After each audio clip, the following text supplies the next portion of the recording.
Përshëndetje nderuar teleshikues, do të jemi së bashku me lajmet këtu në televizionin Skan. Referuarin stat në muajin mars të këtij viti, eksportet u rritën me 4.9%, ndërsa importet ranë me 1.4%, ndërkohë që në 3 muajt e parë të këtij viti, Kina ka rritur eksportet drejt Shqipërisë me nivelin 25.3%. Tregtia e jashtme e Shqipërisë për marsin e vitit 2025 sjell disa sinjale pozitive për ekonominë vendase me një rritje të ndjeshme të eksporteve dhe një rënje të importeve krahasuar me të njëjtën periudhë të vitit kaluar. Të dhënat e publikuara nga Instat tregojnë se eksportet u rritën me 4.9%, ndërsa importet ranë me 1.4%, çka çoi në një ngushtim të deficitit tregtar me 6.5% krahasuar me marsin e vitit 2024. Deficiti tregtar për muajin e tretë kështu arriti në 39 miliard lekë, ndërsa për tremujorin janar-mars u regjistrua në 102 miliard lekë. Në muajin mars eksportet arritën vlerën e 34.9 miliard lekëve me një ndikim të fortë nga grupi mineraleve, lëndëve djegëse dhe energjisë elektrike, që kontribuan pozitivisht me 8.8% në rritje. Tekstile dhe këpucët gjithashtu dhanë një shtys për 1.2%, ndërsa ushqimet dhe pijet kontribuan me 0.6%. Nga ana tjetër, grupet që frenuan eksportet ishin materialet e ndërtimit dhe metalet me një ndikim negativ prej 5.8%, si dhe produktet kimike dhe plastike me 0.4%. Nga ana tjetër, importet në mars arritën në 73.8 miliard lekë, duke shënuar rënje vjetore për grupet më të mëdha si makineritë dhe pajisjet, materialet e ndërtimit dhe kimikatet, ndërkohë është rritur importi i energjisë dhe lëndëve djegëse. Në një periudhë tremujore, eksportet e madrave arritën vlerën e 100 miliard lekëve, duke u rritur me 4.7%, ndërkohë importet e madrave arritën vlerën 202 miliard lekë, duke rënë me 3.5% krahasuar me një vit më parë. Në aspektin gjeografik, Turqia, Gjermania dhe Italia shënuan rënje të ndjeshme të importeve drejt Shqipërisë, e kundërta ndodhi ndërkohë me Kinën, e cila rriti eksportet drejt vendit tonë me 25.3%. Ndër vendet partnere, Kosova rezulton një nga tregjet më të rëndësishme me një rritje prej 83.1% të eksporteve nga Shqipëria në mars krahasuar me një vit më parë. Në tremujorin e parë eksportet drejt Kosovës janë rritur me 79%, po ashtu rritje kanë shënuar dhe eksportet drejt Greqisë dhe Gjermanisë me 13% dhe 11% respektivisht. Në krahun tjetër, Italia mbetet partneri kryesor tregtar, por me një rënje të eksporteve prej 10.2%, duke reflektuar një ripozicionim të qartë të marrëdhënieve tregtare rajonale. Rreth 90 kontrolle janë ushtruar në fabrikat e prodhimit të pijeve alkolike në vendin tonë, si dhe tek importuesit përgjatë vitit që lën pas dhe janë evidentuar shkelje, duke si në këtë mënyrë të ardhurat të munguara në buxhetin e shtetit. Importuesit dhe fabrikat vendase që prodhojnë birë, verë apo pije alkolike kanë qenë në monitorim të vazhdueshëm përgjatë vitit që kaloi. Në bazë të detyrave funksionale, sektori i pijeve alkolike pranë drejtorisë së përgjithshme të doganave ka kryer kontrolle si në tregje, ashtu edhe pranë operatorëve ekonomik që operojnë me produkte akcize. Nisur nga prioritetet dhe risku, ky sektor është përqendruar në kontrollin e operatorëve me kontribut më të madh në të ardhura, kryesisht importuesit dhe prodhuesit e produkteve të akcizës, birë, pije alkolike dhe verë. Mbi bazën e analizës së riskut janë evidentuar operatorë ekonomik me risk të shtuar, si dhe janë ushtruar kontrolle pranë këtyre operatorëve. Sipas të dhënave nga Drejtoria e Përgjithshme e Doganave, për periudhën janar-dhjetor 2024 janë kryer 90 kontrolle, nga të cilat 42 janë importues të produkteve verë, birë dhe pije alkolike, ndërsa 48 janë prodhues vendas të produkteve verë, raki, pije alkolike dhe birë. Nga kontrollet e ushtruara janë evidentuar detyrime dhe penalitete në 7 raste, me detyrime të munguara në vlerën prej 1.2 milion lekë dhe penalitete në masën prej 3.7 milion lekësh. Të ardhurat nga produktet e akcizës janë zëri kryesor në totalin të ardhurave doganore. Konkretisht, të ardhurat neto nga produktet e akcizës zën 44% të totalit të ardhurave doganore të realizuara përgjatë vitit 2024. Produktet me ndikimin më të madh në të ardhurat nga akciza janë karburantet me 22.5% e totalit të ardhurave doganore, cigaret dhe nën produktet e duhanit 15% të totalit të ardhurave doganore dhe produktet e tjera të akcizës zën rreth 16.5% të totalit të ardhurave doganore. Banka Europiane për Ndërtim dhe Zhvillim ka mirator kredin sovrane për 22.5 milion eurosh për operatorin e shpërndarjes energjisë elektrike, ndërkohë që në kësaj huaje do të ndërtohet në stacionin toksor në qendër të kryeqytetit. Banka Evropiane për Ndërtim dhe Zhvillim ka miratuar kredin sovrane 22.5 milion euro për operatorin e shpërndarjes së energjisë elektrike. Të ardhurat e huas do përdoren për shëllime investimi e më konkretisht për të financuar ndërtimin e nën stacionit nën toksor 110-20 kV në qendër të Tiranës, i pari i këtij lloji në vendin tonë. Sipas Bergh, fillimisht u vlerësua se kostot për ndërtimin e nën stacionit ishin 14.5 milionë euro. Megjithatë, dizajni përfundimtar teknik i zhvilluar nga një konsulent i jashtëm zbuloi një rritje prej rreth 8 milionë euro. Kjo rritje i atribuohet kryesisht presioneve inflacioniste mbi çmimet e lëndëve të para, përmirësimit të specifikimeve të projektit dhe përfshirjes së kërkesave teknike përfundimtare, bën me dije Bergh. Për këtë projekt në shtator të vitit të kaluar, banka hapi tenderin me 2 faza, duke ftuar operatorët ekonomik të shprehnin interesin e tyre. Faza e parë u mbyll në muajin dhjetor, ndërkohë që kompanitë e kualifikuara do ftohen të marrin pjesë në fazën e dytë deri në nënshkrimin e kontratës. Hapja e këtij tenderi erdhi pas atij të zhvilluar më herët nga Bergh për ofrimin e asistencës teknike në lidhje me përgatitjen e dizajnit të detajuar, dokumentet dhe kërkesat e tenderit, mbështetjen e prokurimit, mbikëqyrjen e zbatimit të projektit e të tjerë, çka solli pikërisht dhe përcaktimin e kostove finale për ndërtimin e këtij nën stacioni.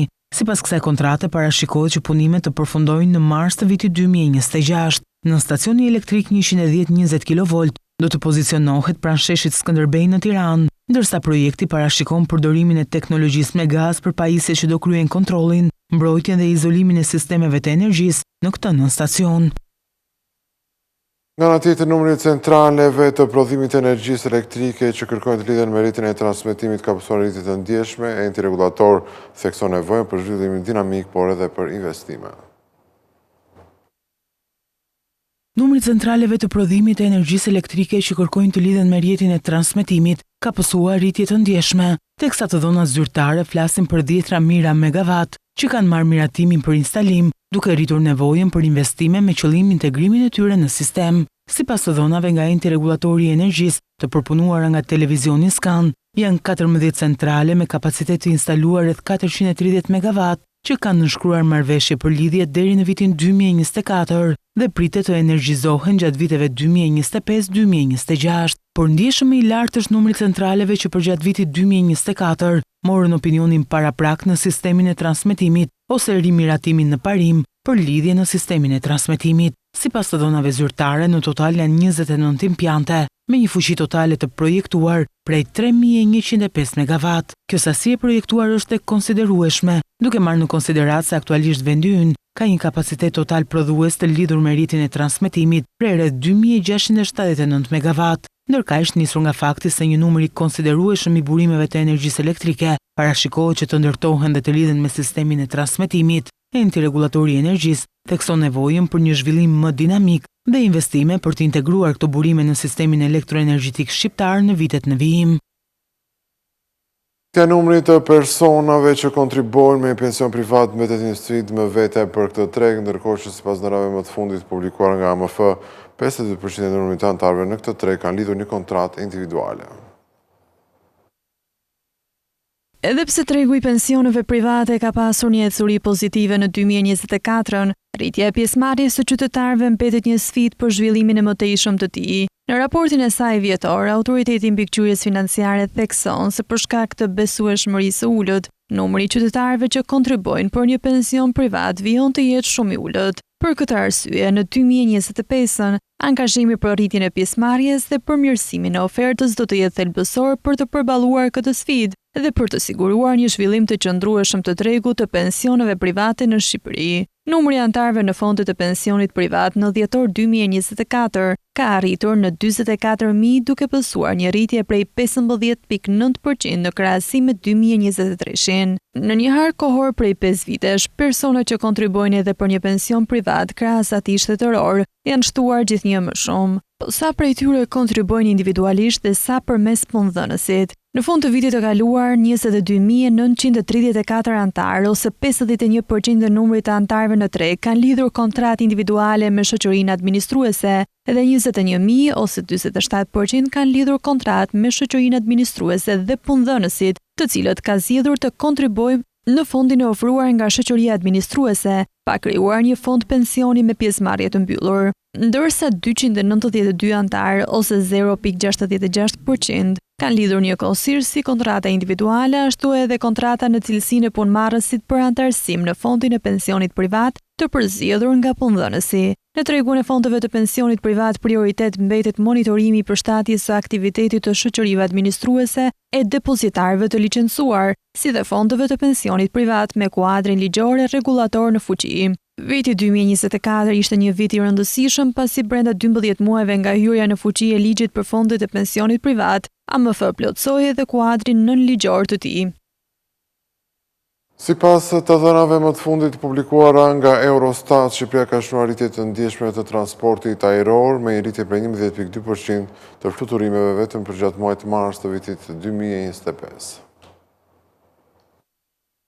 Shqipëria ka shënuar një rritje të ndjeshme në transportin ajror me një rritje për 11.2% të fluturimeve vetëm gjatë muajit mars 2025, sipas Eurostat. Krahasuar me vitin 2019, vendi ka regjistruar rritjen më të madhe në Europë me 157.3%, duke u pozicionuar si lider rajonal. Edhe pse vende si Bosnia-Hercegovina dhe Serbia kanë ndjekur një trend pozitiv, Shqipëria mbetet kampione në qellin ballkanik. Edhe krahasuar me një vit më parë, vendi ynë është përmirësuar ndjeshëm. Nga këto statistika rezulton se krahasuar me marsin e vitit 2024, Shqipëria ka regjistruar një rritje për 11.2% të numrit të fluturimeve. Scanintel ka analizuar raportin vjetor të publikuar nga Eurostat për të evidentuar se cili vend ka shënuar rritjen më të madhe të fluturimeve në mars të këtij viti, krahasuar me të njëjtën periudhë të një viti më parë. Bosnia-Hercegovina rezulton të ketë pasur një rritje të konsiderueshme me 41.7% më shumë fluturime. Nga ana tjetër, në Malin e Zi është shënuar një rënje prej 1.4% të numrit të fluturimeve.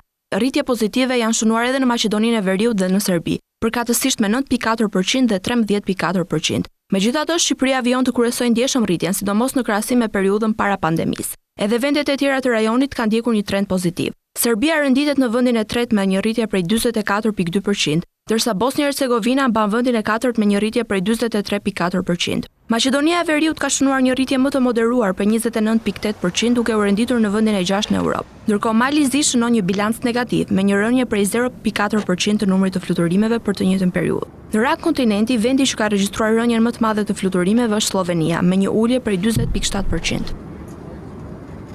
Për gjatë gjithë vitit 2024, buxheti i shtetit ka mbledhur rreth 5 milionë euro nga taksa e fluturimeve, ndërkohë që rritja në argëtime është mbi 40% për shkak të numrit të lartë të pasagjerëve që kanë zgjedhur që të udhëtojnë përmes ajrit. Futja në treg e kompanive ajrore low cost duke rritur konkurrencën dhe ulur ndjeshëm çmimin e biletave ka sjellë një numër të shtuar të qytetarëve dhe turistëve që zgjedhin të udhëtojnë përmes ajrit. Tashmë për të udhëtuar me avion në destinacione të ndryshme, biletat nisin nga 10 euro.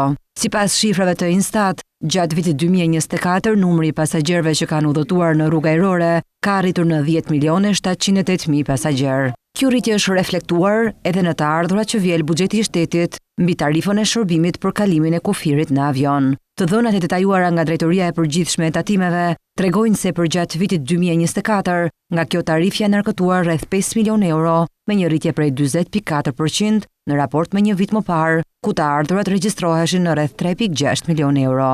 Por çfarë është tarifa e avionit dhe si paguhet ajo? Në vitin 2014, Ministria e Financave vendosi një tarifë prej 10 euro për kalimin e kufirit me avion, e cila u reflektua drejt për së drejti në xhepat e qytetarëve për shkak se solli një rritje të menjëhershme të biletave. Ndërsa në prill të vitit 2022, qeveria vendosi të ulë nga 10 euro në 1 euro tarifën e kalimit me avion të kufirit të Republikës së Shqipërisë, e njohur gjërësisht si taksa e fluturimeve. Vendim ky që u reflektua drejt për së drejti në rënjen e çmimit të biletave për qytetarët. Çdo shoqëri ajrore në momentin e shitjes së biletave duhet t'i shtojë vlerës së saj dhe të pasqyrojë në të këtë tarifë. Aeroporti ndërkombëtar i Tiranës, TIA, është subjekti përgjegjës për mbledhjen e kësaj tarife dhe më pas transferimin e saj në llogarinë e Drejtorisë Rajonale Tatimore. Për gjatë 3 muajit të parë të këtij viti, në vendin tonë janë regjistruar rreth 980 mjete elektrike ose 55% më shumë krahasuar me të njëjtën periudhë të një viti më parë. Mjetet green vijojnë të rrisin dominancën e tyre në qarkullimin rrugor në Shqipëri. Të dhëna zyrtare nga Drejtoria e Përgjithshme e Shërbimeve të Transportit Rrugor tregojnë se për 3 muajin e parë të vitit 2025 janë regjistruar 980 mjete oll elektrik ose 55% më shumë krahasuar me të njëjtën periudhë të një viti më parë. Ecuria pozitive pasqyrohet edhe në faktin se 33% e mjeteve me 0 kilometra të regjistruara për herë të parë janë tërësisht elektrike. Në total, flota e miteve elektrike ka arritur në 7.358 në mars 2025, pra 15% më shumë krahasuar me vitin 2024. Ndërsa 73% e autoveturave me 0 kilometra të regjistruara për herë të parë janë elektrike, hybrid, plug-in. Këtë shifra dëshmojnë një transformim në kulturën e transportit në vendin tonë dhe reflekton interesin e qytetarëve për alternativat e gjelbra të transportit. Nga ana tjetër, regjistrimi i mjeteve elektrike ka kontribuar në uljen e emetimeve të dioksidit të karbonit me 1.293.600 kg në vit. Kjo përkthehet në 3.120 mushkëri ambientale më të pastra. Po kështu, sipas dhënave nga DPSHTR, 72.1% e autoveturave të regjistruara gjatë janar-mars 2025 janë europese sipër apo më të reja, duke përmirësuar ndjeshëm cilësinë e flotës rrugore në vend. Gjatë të vitit 2024 është rritur numri i mashtrimeve kompjuterike nga grupet e strukturuara kriminale. Të dhënat më të fundit publikuara nga raporti vjetor i SPAK tregojnë se dëmi ekonomik e kalon shifrën e 6 milion eurove.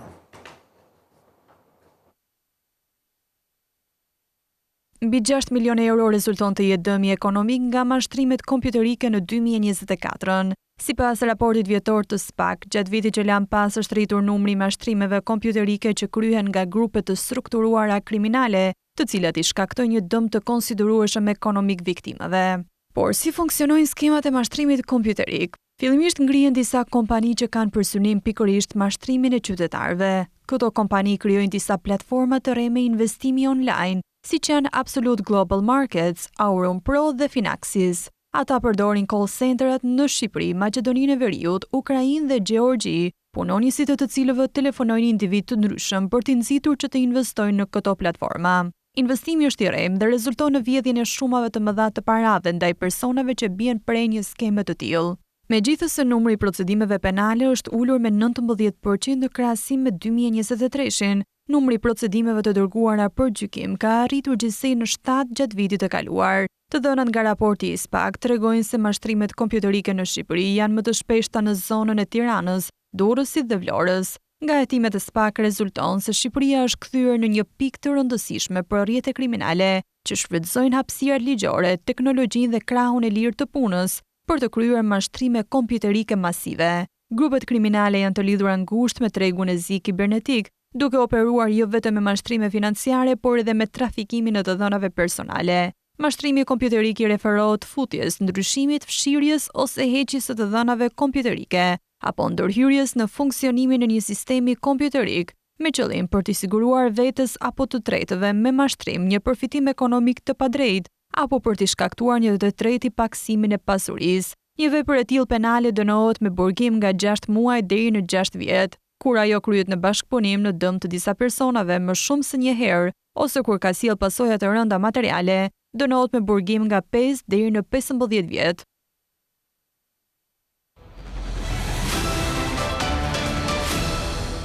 Kryeministri i vendit Edi Rama ka deklaruar se që prej vitit 2020 janë dhënë rreth 49 milion shërbime nëpërmjet platformës elektronike e-Albania, ndërkohë që Rama njoftoi se është duke u punuar për kartën elektronike të identitetit.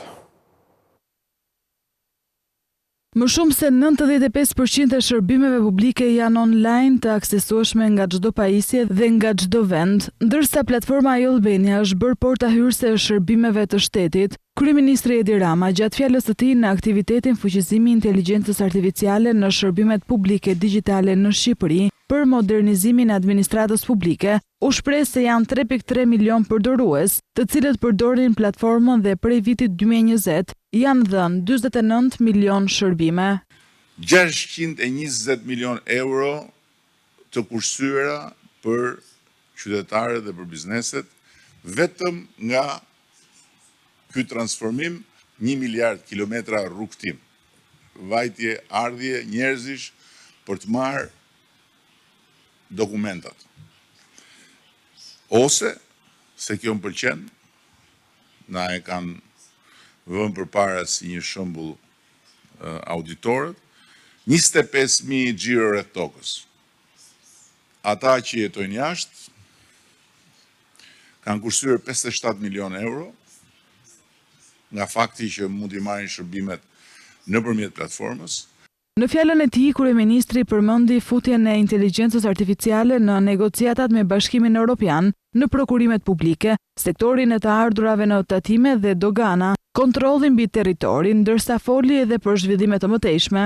Dhe më në fund do të arrijmë edhe në momentin kur shkeljet e rregullave të qarkullimit, shkeljet e shpejtësisë do të konstatohen në kohë reale.